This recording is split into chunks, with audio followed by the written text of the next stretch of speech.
কোরআনে কারীমের সূরাতুন নিসার মধ্যে ৬০ নম্বর আমার তেলাওয়াতকৃত আয়াতে আল্লাহ পাক রব্বুল আলামিন একটি প্রশ্ন রেখেছেন।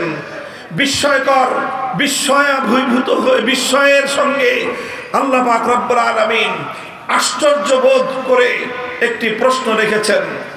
আল্লাহ বলেন, আলাম তারা ইলাল্লাযীনা ইয়াজউমুনা আন্নাহুম আমানু বিমা উনজিলা ইলাইকা ওয়া মা উনজিলা মিন ক্বাবলিক يريدون أن يتحاكموا إلى الطاغوت وقد أمروا أن يكفروا به ويريد الشيطان أن يضلهم ضلالا بعيدا। আল্লাহ বলেন যে তোমরা কি দেখেছো এক শ্রেণীর মানুষ এমন রয়েছে, তোমরা কি লক্ষ্য করো যে কিছু মানুষ এমন রয়েছে ইয়াজউমুনা আন্নাহুম আমানু, তারা দাবি করে যে তারা নাকি ঈমানদার। তারা কি দাবি করে? কি দাবি করে? তারা নিজেদেরকে ঈমানদার বলে দাবি করে। ইয়াজউমুন অর্থই হলো ইয়াদউন, তারা নিজেদেরকে ঈমানদার বলে দাবি করে। অথচ আল্লাহর কোরআন বলতেছে, অথচ ইউরিদুনা আন ইয়াতাহাকামু ইলাত তাগুত ওয়া ক্বাদ উমিরু আন ইয়াকফুরু বিহ। নিজেদেরকে তারা ঈমানদার বলে দাবি করে, অথচ তারা তাগুতের কাছে বিচার চায়, তারা তাগুতের কাছে ফয়সালা জানতে চায়, তারা তাগুতের সিদ্ধান্ত জানতে চায়। অথচ আল্লাহর পক্ষ থেকে সমস্ত মানব জাতিকে স্পষ্ট বার্তা দিয়ে দেওয়া হয়েছে যে তোমরা তাগুতকে অস্বীকার করো। কোরআনে কারীমের এই আয়াত, সূরাতুন নিসার এই আয়াত স্পষ্ট ভাষায় মানব জাতির কাছে একটা বার্তা তুলে ধরে। সেই বার্তাটা হলো এই, যারা তাগুতকে বিশ্বাস করে, যারা তাগুতের সিদ্ধান্ত মানবার জন্য প্রস্তুত হয়, তারা আর কিছু হলেও হতে পারে, হাজি হতে পারে, গাজী হতে পারে, পাজি হতে পারে, কিন্তু ঈমানদার হতে পারে না। আল্লাহর কোরআনের বার্তা হলো এই যে তুমি তাগুতের কাছে ফয়সালা চাইবা, তাগুতের কাছে সিদ্ধান্ত জানতে চাইবা, তাগুতের বিচার মানবা, আবার নিজেকে ঈমানদারও মনে করবা। এই দুটো কোশ্চেন কেন একত্রিত হতে পারে না? কোরআনে কারীমের বহু আয়াত একইভাবে আল্লাহ পাক রব্বুল আলামিন তাগুতের প্রতি ঈমানদারদেরকে চূড়ান্তভাবে তাগুতকে বর্জন করতে বলা হয়েছে। সূরাতুল বাকারার মধ্যে আল্লাহ পাক রব্বুল আলামিন স্পষ্ট ভাষায় বলেছেন, আল্লাহ পাক রব্বুল আলামিন কোরআনে কারীমের বিভিন্ন জায়গায় তাগুত সম্পর্কে পরিষ্কার বার্তা দিয়েছেন। আল্লাহ বলেছেন, আল্লাযীনা আমানু ইউকাতিলুনা ফী সাবিলিল্লাহ ওয়াল্লাযীনা কাফারু ইউকাতিলুনা ফী সাবিলিত তাগুত। আল্লাহ বলেন, যারা ঈমানদার তারাও লড়াই করে, যারা বেঈমান তারাও লড়াই করে। ঈমানদাররা লড়াই করে আল্লাহর পথে, বেঈমানরা লড়াই করে তাগুতের পথে। সুতরাং আল্লাহর পথ হলো ভিন্ন, তাগুতের পথ হলো ভিন্ন। আলো এবং অন্ধকার যেমন একাকার হতে পারে না, আসমান আর জমিন যেমন একত্রিত হতে পারে না, ঠিক তেমনি ভাবে আল্লাহর উপর বিশ্বাস এবং তাগুতের উপর আস্থা বিশ্বাস, এই দুটো কোশ্চেন কেন একত্রিত হতে পারে না? যদি আপনি আমি ঈমানদার হতে চাই, মুমিন হতে চাই, তাহলে পরিষ্কার আল্লাহর কোরআন পরিষ্কার সাফ সাফ আমাদেরকে বলে দিয়েছে যে তোমাদেরকে আল্লাহর উপর ঈমানদার হতে হবে, আল্লাহর উপর বিশ্বাসকে অটল এবং অবিচল রাখতে হবে। একই সঙ্গে তাগুতকে তোমার অস্বীকার করতে হবে। তুমি যদি তাগুতকে অস্বীকার করতে না পারো, তাহলে তুমি তোমার ঈমান কোশ্চিন কেন আল্লাহর নিকট গ্রহণযোগ্য হতে পারে না। প্রশ্ন আসতে পারে, তাগুত কাকে বলা হয়? খুব সংক্ষিপ্ত আলোচনার মাধ্যমে আমি আপনাদের সম্মুখে তাগুতের সংক্ষিপ্ত পরিচয় তুলে ধরবো। এটাই আমার আলোচনার সর্বশেষ পয়েন্ট। মুহতারাম হাজিরিন, যুগে যুগে কোরআনে কারীমের যত মুফাসসিরিনগণ তাফসীর লিখেছেন, কোরআনে কারীমের তাফসীর করেছেন, তারা সকলেই তাগুতের পরিচয় তুলে ধরেছেন। সকল মুফাসসিরিনদের আলোচনাকে যদি একত্রিত করা হয়, তাগুত সম্পর্কে মুফাসসিরিনগণ যেই ব্যাখ্যা, যেই বিশ্লেষণ, তাগুতের যেই ডেফিনিশন এবং তার যে সংজ্ঞা তুলে ধরেছেন, তার সারমর্ম হলো এই: তাগুত কাকে বলা হয়?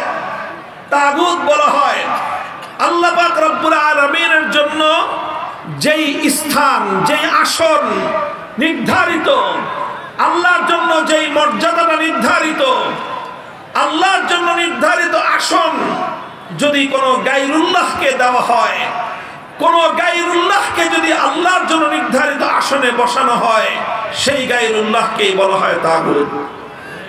কথা বোঝা গেল?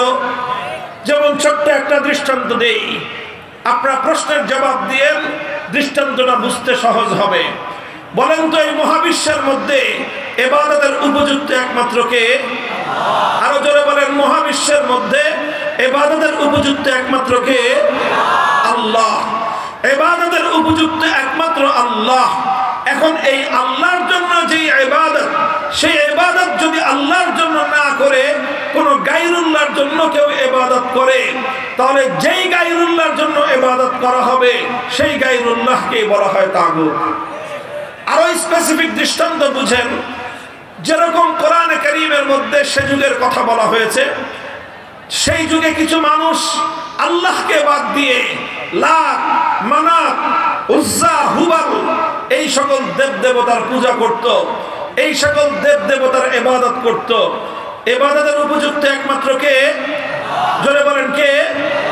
যখনই কোনো মানুষ আল্লাহকে বাদ দিয়ে লাত, মানাত, উজ্জা, হুবাল দেবতার ইবাদত করলো, তখন লাত, মানাত, উজ্জা, হুবাল এই দেবতাগুলোকে আল্লাহর জন্য নির্ধারিত আসনে সমাসীন করা হলো। আল্লাহর জন্য নির্ধারিত আসনে সমাসীন যাকেই করা হয় তাকেই তাগুত বলা হয়। যখন কেউ লাতকে পূজা করে তখন লাতকে বলা হয় তাগুত। যখন কেউ মানাতকে পূজা করে মানাতকে বলা হয় তাগুত। যখন কেউ উজ্জা বা হুবালকে পূজা করে তখন উজ্জা বা হুবালকেই বলা হয় তাগুত। বর্তমান যুগের মানুষ লাত, মানাত, উজ্জা, হুবালের পূজা করে না। আজকের যুগের কিছু মানুষ তারা সরস্বতীর পূজা করে, আজকের যুগের কিছু মানুষ দুর্গার পূজা করে, আজকের যুগের কিছু মানুষ তারা কালীর পূজা করে। আল্লাহকে বাদ দিয়ে বিভিন্ন দেব দেবতার পূজা করে। যখনই কোনো মানুষ আল্লাহকে বাদ দিয়ে কোনো দেব দেবতাকে পূজা করলো, আল্লাহকে বাদ দিয়ে দুর্গার ইবাদত করলো, তখন দুর্গাকে বলা হয় তাগুত। আল্লাহকে বাদ দিয়ে সরস্বতীর ইবাদত করলো, সরস্বতীকে বলা হয় তাগুত। আল্লাহকে বাদ দিয়ে কালীর ইবাদত করলো, কালীকে বলা হয় তাগুত। অর্থাৎ যে আসন একমাত্র আল্লাহর জন্য নির্ধারিত, সেই আসনে যদি কোনো গায়রুল্লাহকে বসানো হয় সেই গায়রুল্লাহকেই বলা হয় তাগুত। তাগুতের পরিচয় বুঝতে পারলেন? এতক্ষণ পর্যন্ত আমি যেই তাগুতের কথা বললাম এটা হলো ইবাদতের ক্ষেত্রে তাগুত। ঈমানের জন্য অপরিহার্য জরুরি বিষয় হলো প্রত্যেকটা মুমিনকে, প্রত্যেক ব্যক্তিকে একত্ববাদ তথা তাওহীদকে বিশ্বাস করতে হবে। তাওহীদ হলো ঈমানের সবচেয়ে গুরুত্বপূর্ণ বুনিয়াদ। ঈমানের সবচেয়ে গুরুত্বপূর্ণ বুনিয়াদ কি বললাম? বলেন কি? তাওহীদ। তাওহীদ মানে কি? একত্ববাদ। তাওহীদ মানে কি? একত্ববাদ। এই একত্ববাদের একটা অংশ হলো তাওহীদ ফিল ইবাদাহ। ইবাদতের মধ্যে আল্লাহর একত্ববাদকে মানতে হবে। ইবাদতের একমাত্র উপযুক্ত কে? জোরে বলেন, ইবাদতের একমাত্র উপযুক্ত কে? ইবাদতের উপযুক্ত একমাত্র আল্লাহকে বিশ্বাস করা, ইবাদতের উপযুক্ত একমাত্র আল্লাহকে স্বীকার করা, ইবাদতের উপযুক্ত একমাত্র আল্লাহকে মান্য করা, এটাকে বলা হয় তাওহীদ ফিল ইবাদাহ। আল্লাহকে বাদ দিয়ে যখন কোনো গায়রুল্লাহর ইবাদত করা হয় এটাই হলো শিরক, আর যেই গায়রুল্লাহর ইবাদত করা হলো তাকেই বলা হয় তাগুত। ইবাদতের মধ্যে যেরকম তাওহীদকে বিশ্বাস করতে হয়, ঠিক তাওহীদের আরেকটা গুরুত্বপূর্ণ অংশ হলো তাওহীদ ফিল হাকিমিয়াহ। হাকিমিয়াতের অর্থ হলো এই আসমান এবং জমিন সহ মহাবিশ্বের মধ্যে মাখলুকাতের জন্য, সকল সৃষ্টি জগতের জন্য আইন তৈরি করবার, বিধান তৈরি করবার একমাত্র অধিকার কার? চিৎকার করে বলেন, এই মহাবিশ্বের মধ্যে আইন এবং বিধান তৈরি করবার চূড়ান্ত ক্ষমতা একমাত্র কার? এই মহাবিশ্বের মধ্যে ইবাদতের উপযুক্ত একমাত্র কে? ইবাদতের উপযুক্ত যেমন একমাত্র আল্লাহ, ঠিক তদ্রূপ মহাবিশ্বের মধ্যে আইন এবং বিধান তৈরি করবার একমাত্র অধিকার কার? একমাত্র অধিকার হলো আল্লাহর। ইবাদতের উপযুক্ত একমাত্র আল্লাহ, এটাকে বলা হয় তাওহীদ ফিল ইবাদাহ, ইবাদতের তাওহীদ। ঠিক তদ্রূপ আইন এবং বিধান তৈরি করবার ক্ষেত্রে চূড়ান্ত ক্ষমতা একমাত্র আল্লাহর, এটাকে বলা হয় তাওহীদ ফিল হাকিমিয়াহ, অর্থাৎ আইন তৈরি করবার, বিধান তৈরি করবার তাওহীদ। এবার আমি আপনাদেরকে জিজ্ঞাসা করি, কোন একজন মানুষ যদি আল্লাহর ইবাদত করে আবার দুর্গারও পূজা করে, লোকটা ইমানদার না বেঈমান? একজন মানুষ 24 ঘন্টার মধ্যে 23 ঘন্টা 55 মিনিট আল্লাহর ইবাদত করলো, শুধুমাত্র 5 মিনিটের জন্য কোন গায়রুল্লাহর ইবাদত করলো, কোন দেবতার পূজা করলো, আপনারা বলেন দেখি লোকটা ইমানদার না বেঈমান? কারণ কি? সে তো 23 ঘন্টা 55 মিনিট অথবা 23 ঘন্টা 59 মিনিট সে একমাত্র আল্লাহর ইবাদত করলো, আর 1টা মিনিট শুধুমাত্র আল্লাহকে বাদ দিয়ে কোন গায়রুল্লাহর ইবাদত করলো। এরপরে কি লোকটা ইমানদার থাকতে পারে? কেন থাকতে পারবে না? কারণ ঈমানের সঙ্গে কোন শিরক গ্রহণযোগ্য হতে পারে। মুহতারাম হাজিরিন, কথাটা এই জায়গায় একটু লক্ষ্য করে বুঝুন, একটু মনোযোগ দিয়ে বোঝার চেষ্টা করুন। বড় এক ভয়াবহ বিপদের মধ্যে মুসলিম উম্মাহকে নিমজ্জিত করে দেয়া হয়েছে। ইসলামী রাজনীতি নিয়ে কোনো কথা বলি, রাজনৈতিক বিষয় নিয়ে জন্যই কথা বলি, কারণ রাজনৈতিক কুফরি মতবাদের মাধ্যমে লক্ষ কোটি মুসলমানদের ঈমানকে যেভাবে হরণ করা হচ্ছে, অন্য কোন কার্যকলাপের মাধ্যমে এই পরিমাণ মুসলমানের ঈমান হরণ হয় না। বন্ধুগণ, আমার বাংলাদেশের কোন একজন মুসলমান 1 মিনিটের জন্য, 1 মুহূর্তের জন্য কোন একটা দেবতার পূজা করবে, কোন মুসলমান সেটা দেখে বরদাস্ত করতে পারে না। কারণ প্রত্যেকটা মুসলমান এই কথা জানে যে ইবাদতের একমাত্র উপযুক্ত হলো আল্লাহ। আল্লাহকে বাদ দিয়ে কোন গায়রুল্লাহ যদি পূজা করা হয়, তাহলে 1 মুহূর্তের জন্য কোন গায়রুল্লাহর ইবাদত করলে একজন মানুষ আর কিছু হলেও হতে পারে, ঈমানদার থাকতে পারে না। কিন্তু বড় দুঃখ এবং পরিতাপের বিষয়, ইবাদতের উপযুক্ত যেরকম একমাত্র আল্লাহ, ওই এক আল্লাহকে বাদ দিয়ে গায়রুল্লাহর ইবাদত করলে যেরকম মানুষের ঈমান থাকে না, ঠিক তদ্রূপ মানব জাতির জন্য, বিশ্বের জন্য, গোটা মাখলুকাতের জন্য আইন এবং বিধান তৈরি করবার একমাত্র অধিকার কার? এটাও তো তাওহীদ, এটাও তো আল্লাহর একত্ববাদ। অথচ অসংখ্য অগণিত মানুষ ইসলামের নাম ধারণ করে, অসংখ্য অগণিত মানুষ 5 ওয়াক্ত নামাজ পড়ে, অসংখ্য অগণিত মানুষ বছর বছর হজ করে, প্রতি বছর রোজা রেখে, অসংখ্য অগণিত মানুষ মাথায় টুপি পরে, মুখে দাড়ি রেখে, তারা তাওহীদ ফিল হাকিমিয়ার বিশ্বাসকে লঙ্ঘন করে আল্লাহর আইনের জায়গায় গায়রুল্লাহর আইনকে সমান মর্যাদা দিয়ে তারা তাদের ঈমানকে ধ্বংস করে বেঈমান ও মুশরিকে পরিণত হচ্ছে। এই বিষয়ে কোনো কথা নাই। এই বিষয়ে কথা বলতে গেলেই আমাদের টুটি চেপে ধরবার চেষ্টা করা হয়। এই বিষয়ে মুসলমানদেরকে সতর্ক করতে গেলেই বলে যে হুজুররা ওয়াজের মাঠে রাজনীতি করবেন না। আমরা তো রাজনীতি করতে চাই নাই, কিন্তু যখন আমরা দেখি রাজনীতির মাধ্যমে সরলপ্রাণ মুসলমানদের ঈমান হরণ করা হয়, তখন সেই কুফরি রাজনীতির বিরুদ্ধে কথা বলা আলেমদের ফরজ। সেই কুফরি রাজনীতির বিরুদ্ধে তখন কথা বলা, উম্মতকে সতর্ক করা প্রত্যেকটা ঈমানদার আলেমের দায়িত্ব এবং কর্তব্য হয়ে দাঁড়ায়। মুহতারাম হাজিরিন, এই কথা অনেক লম্বা দীর্ঘ একটা আলোচনার বিষয়। রাত গভীরে এত সূক্ষ্ম বিষয় দীর্ঘ আলোচনা করবার কোনো সুযোগ আমার নাই। আমি শুধু আল্লাহর পয়গম্বরের একটি হাদিসের উদ্ধৃতি দিচ্ছি আপনাদেরকে, বিষয়টা একটু বোঝানোর জন্য। লক্ষ্য করে বুঝেন, এরপরে আলোচনা সমাপ্ত হবে। হযরত আদী ইবনে হাতেম রাদিয়াল্লাহু তাআলা আনহু আল্লাহর নবীর একজন জলিলুল কদর সাহাবী, অতি উচ্চ মর্যাদা সম্পন্ন একজন সাহাবী। নাম হলো তার আদী, তার বাবার নাম হাতেম তাই। আমরা হাতেম তাইয়ের নাম শুনেছি। বিশ্ববিখ্যাত পৃথিবীর মধ্যে একজন দানবীর, আজও পর্যন্ত পৃথিবীতে দান এবং মানুষকে উপকার করার ক্ষেত্রে এক কিংবদন্তি নাম হলো হাতেম তাই। এই হাতেম তাইর ছেলে ছিলেন আদি ইবনে হাতেম। আদি ইবনে হাতেম তিনি তার গোত্রের একজন সর্দার ছিলেন, প্রধান ছিলেন। তারা খ্রিস্টান জাতি ছিলেন। সেই আদি ইবনে হাতেম আল্লাহর নবীর কাছে আসলেন নবীজির সঙ্গে দেখা করতে। নবীজির কাছে এসে দেখেন যে আল্লাহর নবী কোরআনে কারীমের সূরাতুল বারাতের আয়াত তেলাওয়াত করতেছেন, ইত্তাখাযু আহবারাহুম ওয়া রুহবানাহুম আরবাবাম মিন দুনিল্লাহ। ইত্তাখাযু আহবারাহুম ওয়া রুহবানাহুম আরবাবাম মিন দুনিল্লাহ।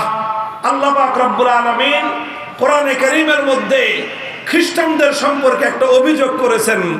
অভিযোগটা হলো খ্রিস্টানরা তাদের মধ্যকার দুই শ্রেণীর মানুষ।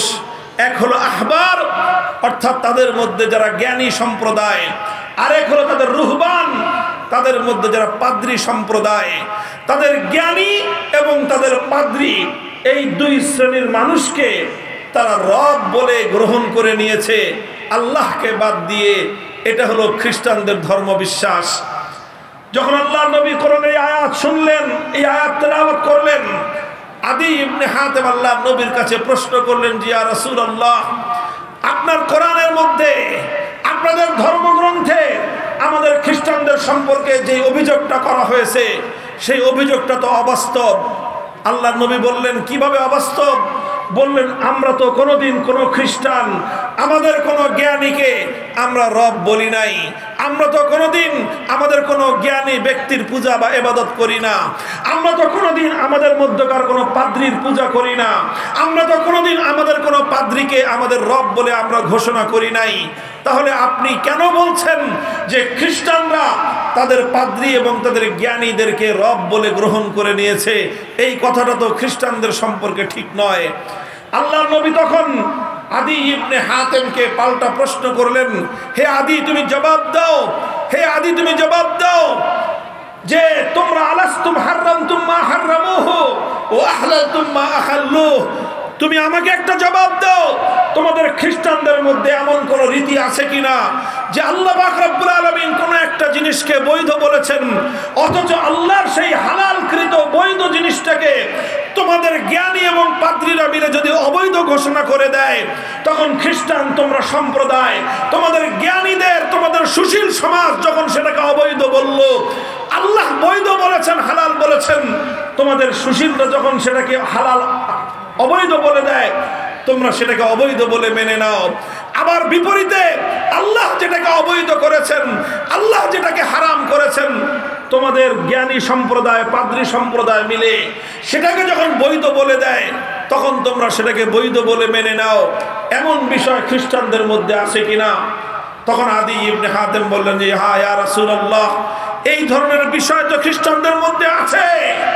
খ্রিস্টানদের মধ্যে এমন অহরহ ঘটনা ঘটে যখন তাদের আল্লাহ প্রদত্ত কোন বিধান, আসমানি শরীয়তের কোন বিধান যখন তাদের পছন্দ হয় না, আল্লাহ যেটাকে বৈধ করলেন এটা তাদের পছন্দ হয় না, তখন তাদের পাদ্রীরা এবং তাদের জ্ঞানীরা মিলে সেটাকে অবৈধ ঘোষণা করে দেয়, আর খ্রিস্টান সম্প্রদায় সেটাকে অবৈধ বলে মেনে নেয়।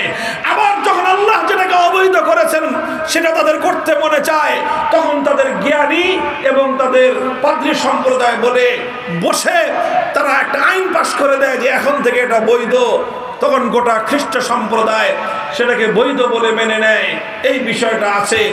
আল্লাহ রসুল তখন বললেন, ফাতিলকা ইবাদাতুহুম, হে আদি তুমি মনে রেখো কোনটা মানুষের জন্য বৈধ হবে, কোনটা অবৈধ হবে, কোনটা আইনসম্মত হবে, কোনটা বেআইনি হবে, সেটা নির্ধারণ করবার চূড়ান্ত ক্ষমতা একমাত্র আল্লাহর। দুনিয়ার কোন মানুষ আল্লাহ পাক রব্বুল আলামিনের কোন বৈধকে অবৈধ ঘোষণা করতে পারে না। আল্লাহর কোন অবৈধকে দুনিয়ার কোন মানুষ বৈধ ঘোষণা করতে পারে না। যে মানুষ আল্লাহর বৈধকে অবৈধ বলবে, যে মানুষ আল্লাহর অবৈধকে বৈধ বলবে, সে সরাসরি আল্লাহর সঙ্গে টক্কর দিল, সে আল্লাহর সঙ্গে বিরোধ করলো। এই পৃথিবীতে সে হলো সবচেয়ে বড় তাগুত। মুহতারাম হাজিরিন, বড় দুঃখ এবং পরিতাপের বিষয় হলো এই যে 1 মিনিটের জন্য আল্লাহর জায়গায় কোনো গায়রুল্লাহর ইবাদত করলে কোনো মানুষ ইমানদার থাকতে পারে না, এই কথা সবাই মানে, এই কথা সবাই বিশ্বাস করে। অথচ আজ পাশ্চাত্য রাজনীতি আমাদের সমাজের মধ্যে এমন এক ভয়ঙ্কর রাজনৈতিক দর্শন চাপিয়ে দিয়েছে, যেই রাজনৈতিক দর্শনের মাধ্যমে সমাজের কিছু নির্বাচিত মানুষ কোন একটা সংসদে বসে অথবা কোন একটা মন্ত্রণালয়ে বসে, মন্ত্রী পরিষদের বৈঠকে বসে আল্লাহর কোরআনের অসংখ্য আইনকে তারা পরিবর্তন করে দিচ্ছে, আল্লাহর কোরআনের বিধানকে তারা পরিবর্তন করে দিচ্ছে। আর হাজার হাজার লক্ষ লক্ষ মানুষ টুপি পরে নামাজ পড়ে, অথচ আল্লাহর কোন আইনকে যখন পরিবর্তন করে দেওয়া হয় তখন তারা সকলেই সেই মানুষের বানানো আইনকে আল্লাহর আইনের পরিবর্তে তারা মেনে নেয়। ও দোস্ত, পৃথিবীতে এর চেয়ে বড় শিরক আর কিছুই হতে পারে না। মুহতারাম হাজিরিন, আখেরি পয়গাম আপনাদের কাছে এটাই বলতে চাই, পৃথিবীতে মুসলমানদের মধ্যে অভিশাপ ছিল না। 600 বছর পর্যন্ত পৃথিবী মুসলমানরা শাসন করেছে, কোনদিন কোন মুসলিম জাতির মধ্যে এমন চিন্তাও কেউ করে নাই যে আল্লাহর আইনকে পরিবর্তন করে মানুষ কোন আইন তৈরি করতে পারে। সর্বপ্রথম মুসলমানদের মধ্যে অভিশাপ তৈরি হয়েছে, অভিশাপ দেখা দিয়েছে চেঙ্গিস খানদের মাধ্যমে, হালাকু খানদের উত্তরসূরিদের মাধ্যমে। তাতারিরা চেঙ্গিস খানের উত্তরসূরি, সেই বর্বর তাতারি মঙ্গোলীয়রা যখন মুসলমানদের বাগদাদকে ধ্বংস করে, মুসলমানদের এলাকাগুলোকে দখল করে নেয়, সেই এলাকায় সর্বপ্রথম তারা আল্লাহর আইন উৎখাত করে আল্লাহর আইনের পরিবর্তে চেঙ্গিস খানের বানানো আইন দিয়ে তারা সমাজকে শাসন করতে আরম্ভ করে। সর্বপ্রথম মুসলমানদের উপরে অভিশাপ চাপিয়ে দেয় কারা? মঙ্গোলীয় তাতারিরা। যখন এই অভিশাপ মুসলমানদের উপর চেপে বসে, এই বিপদ যখন মুসলমানদের উপর চেপে বসে, মুসলমানদের আলেম সমাজ, মুসলমানদের নেতৃত্ব লক্ষ লক্ষ মানুষের রক্তের বিনিময়ে, শাহাদাতের বিনিময়ে এই চেঙ্গিসি ফিতনা আল্লাহর আইনের পরিবর্তে মানুষের বানানো আইনকে মোকাবেলা করার জন্য, মুসলিম সমাজ থেকে উৎখাত করার জন্য তারা অবিরাম সংগ্রাম করেছেন। শাইখুল ইসলাম ইবনে তাইমিয়া রাহমাতুল্লাহি আলাইহি, যার নাম আজ উচ্চারণ করা হয় আরবে এবং আজমে, যেই শাইখুল ইসলাম ইবনে তাইমিয়ার নাম উচ্চারণ না করে দুনিয়ার মুসলিম উম্মাহ আজ এক কদম সামনে চলতে পারে না। সেই ইবনে তাইমিয়া রাহমাতুল্লাহি আলাইহি তার জীবদ্দশায় এই তাতারিদের মোকাবেলা করতে গিয়ে জীবনের দীর্ঘ একটা সময় কারারুদ্ধ থেকেছেন। 6 বার তিনি কারারুদ্ধ হয়েছেন। কারাগারের অন্ধকার প্রকোষ্ঠে তার জীবনের গুরুত্বপূর্ণ সময়, অধিকাংশ সময় অতিক্রান্ত হয়েছে। সব জুলুম সহ্য করেছেন, সমস্ত ত্যাগের কুরবানি হাসি মুখে বরণ করে নিয়েছেন, কিন্তু আল্লাহর আইনের পরিবর্তে মানুষের বানানো আইনকে এক মুহূর্তের জন্য মেনে নেন নাই। অনেক ত্যাগের কোরবানির মাধ্যমে এক সময় তাতারিদের পতন হয়, অনেক তাতারিরা মুসলমান হয়ে যায়, বাকিরা উৎখাত হয়ে আবার মুসলমানদের উপর, সেই মুসলমানদের উপর থেকে সেই বিপদ দূর হয়ে আবার আল্লাহর আইন এবং আল্লাহর শাসন, আল্লাহর কোরআনের শাসন ফিরে আসে। এইভাবে চলতে চলতে সেই মুসলমানদের সালতানাতে ওসমানিয়ার সময় পর্যন্ত, মুসলমানদের সালতানাতে ওসমানিয়া এবং এই ভারতবর্ষের মোগল সাম্রাজ্য সময় পর্যন্ত আইন চলতে একমাত্র কার? শাসন করত মুসলমান, শাসন করত শাসক, শাসন করত রাজা বাদশাহ, আইন চলত কার? এভাবেই চলছে মুসলমানরা। যখন 1757 সালে সর্বপ্রথম এই ব্রিটিশ বর্ষ, এটা যখন এই ভারতবর্ষকে ব্রিটিশরা দখল করে, মুসলমানদের রাজত্বকে দখল করে, ব্রিটিশরা যখন তাদের গোলামির জিঞ্জির দিয়ে জাতিকে বন্দী করে নেয়, তখন তারা সবচেয়ে বড় যেই বিপদটা মুসলমানদের কাঁধের উপর চাপিয়ে দিয়েছিল, তাদের স্বাধীনতা কেড়ে নিয়েছে, দেশ কেড়ে নিয়েছে, সম্পদ কেড়ে নিয়েছে, এটা বড় বিপদ ছিল না। বরং সবচেয়ে বড় বিপদ ছিল ব্রিটিশরা। তারা মুসলমানদের সমাজ থেকে আল্লাহর আইন, আল্লাহর কোরআনের আইন, শরীয়তের আইনকে উৎখাত করে ব্রিটিশ প্রবর্তিত আইন মুসলমানদের উপর চাপিয়ে দেয়।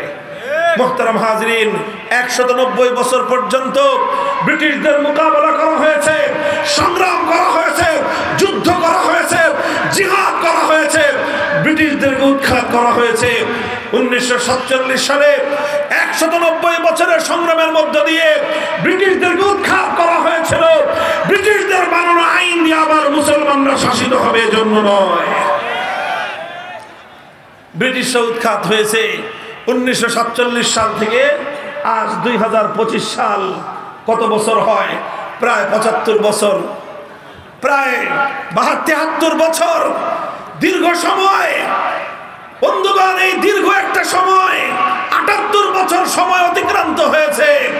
মুসলমানরা একটাই আক্ষেপ, যারা কোরআন বুঝেন, যারা হাদিস বুঝেন, ইসলামের ইতিহাস নিয়ে যারা স্টাডি করেন, আমাদের আক্ষেপ একটাই, 78 বছর আগে ব্রিটিশদেরকে আমাদের পূর্বপুরুষরা রক্তের বিনিময়ে, শাহাদাতের বিনিময়ে, অসংখ্য অগণিত মানুষের জীবনের বিনিময়ে যেই ব্রিটিশদেরকে বিতাড়িত করে আমরা আমাদের মাতৃভূমিকে স্বাধীন করেছিলাম, আমাদের মানচিত্র স্বাধীন হয়েছে, পতাকা স্বাধীন হয়েছে, কিন্তু জাতি হিসেবে আজও আমরা স্বাধীন হতে পারি নাই। বলবেন কেন জাতি হিসেবে স্বাধীন হতে পারলাম না? হে আমার জাতি, শুধু পতাকা, স্বাধীন পতাকা উড়লেই জাতি স্বাধীন হয় না, মানচিত্র স্বাধীন হলেই জাতি স্বাধীন হয় না। কিভাবে তুমি তোমাকে স্বাধীন ভাবো? আজও তোমার দেশের আদালত পরিচালিত হয় আল্লাহর কোরআনের আইন অনুযায়ী নয়, ব্রিটিশ প্রবর্তিত আইন অনুযায়ী। তুমি কিভাবে তোমাকে স্বাধীন ভাবো? আজও তোমার দেশের শাসন ব্যবস্থা পরিচালিত হয় আল্লাহ প্রদত্ত শাসন ব্যবস্থা অনুযায়ী নয়, বরং ব্রিটিশ প্রবর্তিত শাসন ব্যবস্থা অনুযায়ী আজও তোমার প্রশাসন চলে। আজও তোমার শিক্ষা ব্যবস্থা আল্লাহর কোরআনী শিক্ষা চলে না, ইসলামী শিক্ষা ব্যবস্থা দিয়ে তোমার দেশ চলে না, বরং ব্রিটিশ প্রবর্তিত শিক্ষা ব্যবস্থা দিয়ে আজও তোমার দেশ পরিচালিত হয়। আজও তোমার দেশের অর্থনীতি আল্লাহ প্রদত্ত অর্থ ব্যবস্থা দিয়ে চলে না, আজও তোমার অর্থনীতি ব্রিটিশ প্রবর্তিত সুদ ভিত্তিক অর্থ ব্যবস্থা দিয়ে পরিচালিত হয়। যে দেশের অর্থ ব্যবস্থা ব্রিটিশ প্রবর্তিত, যে দেশের শিক্ষা ব্যবস্থা ব্রিটিশ প্রবর্তিত, যে দেশের শাসন ব্যবস্থা ব্রিটিশ প্রবর্তিত, যে দেশের আইন ব্রিটিশ প্রবর্তিত, তাদের মানচিত্র স্বাধীন হতে পারে, পতাকা স্বাধীন হতে পারে, সে জাতি আজও স্বাধীনতা পায় না।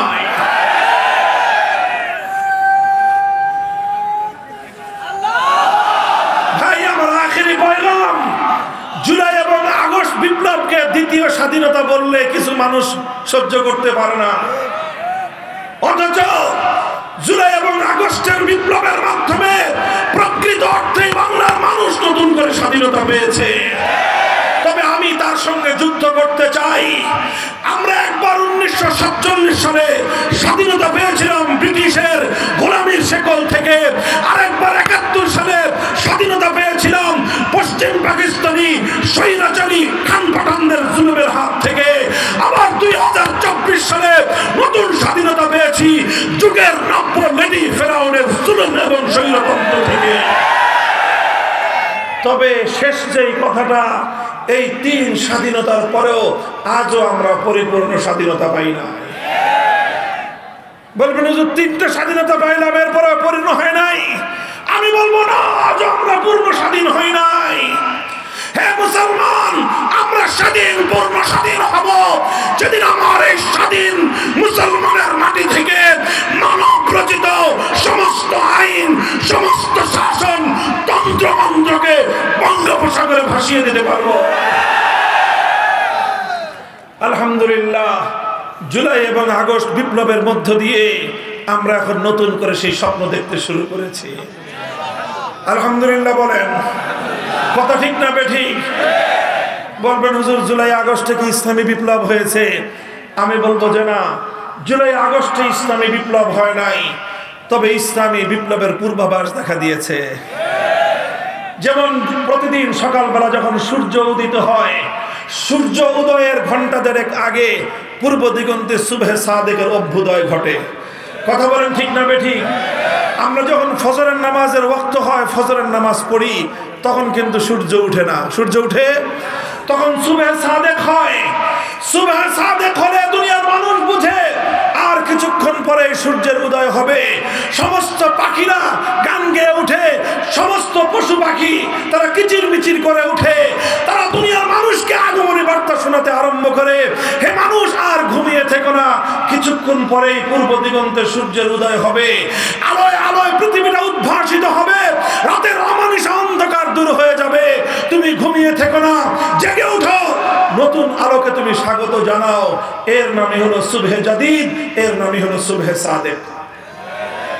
আমি বলতে চাই, জুলাই এবং আগস্টের বিপ্লবে এদেশের তাওহীদি জনতা, কোরআন প্রেমী জনতা যেভাবে বুক টান করে জালিমের বিরুদ্ধে লড়াই করেছে, যেভাবে স্বৈরতন্ত্র এবং ফ্যাসিবাদের বিরুদ্ধে মোকাবেলা করেছে, এদেশে এতে সত্যপন্থী মানুষের বুকের মধ্যে সাহস জন্মেছে এবং এই সাহসকে পুঁজি করেই আগামীর বিপ্লব হবে ইসলামের বিপ্লব। আর এই বিপ্লবটা ছিল ইসলামী বিপ্লবের পূর্বাভাস। কিভাবে পূর্বাভাস বলি? ছোট্ট একটা সিমটম বলি। আপনারা লক্ষ্য করেছেন 5ই আগস্ট দুপুর 1টা থেকে 2টোর মধ্যে যখন গোটা বাংলাদেশের মানুষ জানতে পারলো লেডি ফেরাউন পালিয়েছে, গোটা বাংলাদেশে 1 ঘন্টার মধ্যে একটা ঐতিহাসিক ঘটনা ঘটেছে। সেই ঘটনাটা কি? টেকনাফ থেকে তেতুলিয়ায় ভাস্কর্য নামে মুসলমানদের জনপদে যত মূর্তি বানানো হয়েছিল, 1 ঘন্টার ব্যবধানে একটা মূর্তিও আস্ত থাকে নাই। সেটা যত দুর্ভেদ্য জায়গাতেই হোক না কেন, হাইকোর্ট, সুপ্রিম কোর্ট থেকে শুরু করে সেনানিবাস পর্যন্ত, রাজপথ থেকে শুরু করে অন্য একটা পাড়া এবং মহল্লার রাস্তার মোড় পর্যন্ত ভাস্কর্য নামক মুসলিম জনপদের শিরকের আখড়া সমস্ত মূর্তি ভেঙে গুড়িয়ে দেওয়া হয়েছে।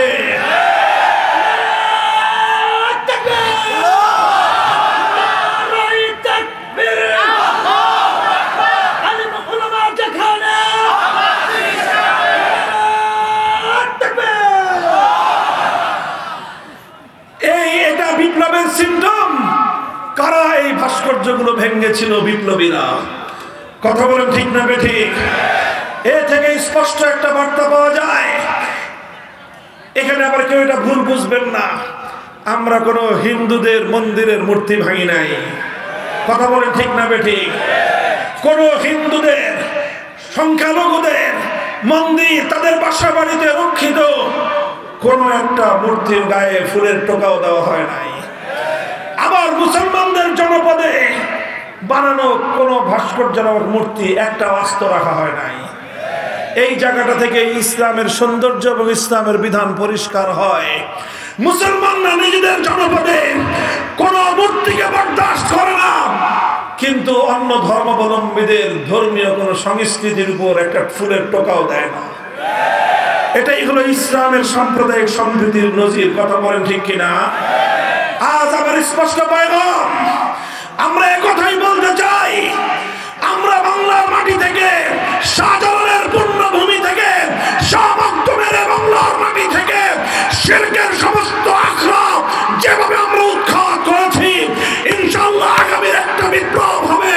সেই বিপ্লব হবে আল্লাহর জমিনে মানব রচিত সমস্ত আইনকে উৎখাত করে আল্লাহর কোরআনের আইন এদেশে বিজয়ী করা হবে, বিজয়ী করা হবে, বিজয়ী করা হবে ইনশাআল্লাহ।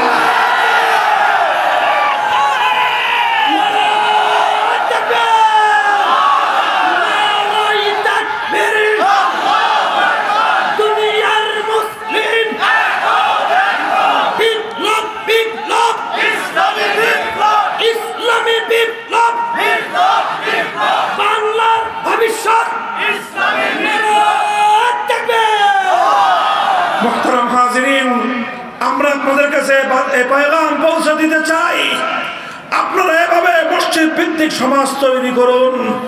মুসলমানদের মার্কাজ হবে মসজিদ, মুসলমানদের সংস্কৃতি হবে মসজিদ কেন্দ্রিক, মুসলমানদের প্রতিটি কেন্দ্রের মূল কেন্দ্রবিন্দু হবে মসজিদ। মুসলমানদেরকে মসজিদ বিমুখ করে মূর্তিমুখী করবার যে কোনো হিন্দু তৎপরতা, ভারতীয় সেই সকল ষড়যন্ত্রকে আমাদের এভাবে রুখে দিতে হবে। প্রস্তুত থাকবেন তো ইনশাআল্লাহ? যেভাবে ফ্যাসিবাদকে বাংলার মাটি থেকে উৎখাত করা হয়েছে, যেভাবে ছোট ছোট স্বাধীনতা এনেছি, চূড়ান্ত স্বাধীনতা আনবার জন্য আল্লাহর কোরআনকে আল্লাহর জমিনে চূড়ান্তভাবে বাস্তবায়ন করবার জন্য যদি আমাদের রক্ত দিতে হয়, রক্ত দিতে হবে, জীবন দিতে হলে জীবন দিতে হবে, শাহাদাতের নজরানা দিতে হলে শাহাদাতের নজরানা দিতে হবে। 2000 তাজা প্রাণের মাধ্যমে 2000 তাজা প্রাণের মাধ্যমে যদি আমরা ফ্যাসিবাদকে বিতাড়িত করতে পারি, সেখানে মানব রচিত সমস্ত তন্ত্র মন্ত্রের কবর রচনা করবে করে আল্লাহর কোরআনকে বিজয়ী করবার জন্য যদি 20,000 মানুষের শাহাদাতের নজরানার প্রয়োজন হয়, শহীদি ঈদগাহে মাথায় কাফনের কাপড় বেঁধে কারা কারা প্রস্তুত থাকবা? হাত তুলে খোদার কাছে শপথ করো।